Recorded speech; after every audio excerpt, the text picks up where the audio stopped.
గంగ అయితే చారు గారితో ఇలా అంటూ ఉంటుంది. చారు గారు, మనం క్యాంప్ వెళ్ళే పని ఉంది కదా, క్యాంప్ వెళ్ళే ముందు ఒకసారి ఫైల్స్ అన్నీ చూసి వెళ్తాం, సరేనా?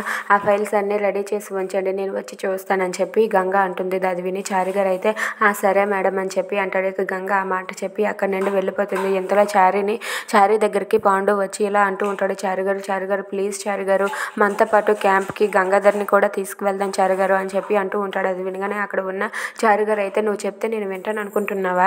నేను అస్సలు వినను, నా చెయ్యి వదులు అని చెప్పి అంటూ ఉంటాడు.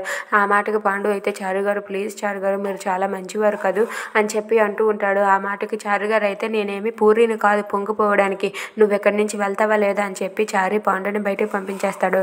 ఇంతలో పాండు అయితే బయటకు వచ్చి ఏంటి మాతో పాటు క్యాంప్కి గంగాధర్ని కూడా తీసుకుని వెళ్దాం అనుకున్నాను, గంగాధర్ కూడా మాతో పాటు వస్తే గంగాధర్ వాళ్ళిద్దరూ కూడా ఒక్కసారిగా మళ్ళీ దగ్గర అవుతారు కదా, వాళ్ళ ఫీలింగ్స్ మళ్ళీ వాళ్ళు గుర్తు చేసుకుంటారు కదా, నేను ఎలా చేయాలి, గంగాధర్ని మాతో పాటు ఎలా తీసుకువెళ్ళాలి అని చెప్పి పాండు అయితే ఆలోచిస్తూ ఉంటాడు. Thanks for watching friends, please subscribe our channel.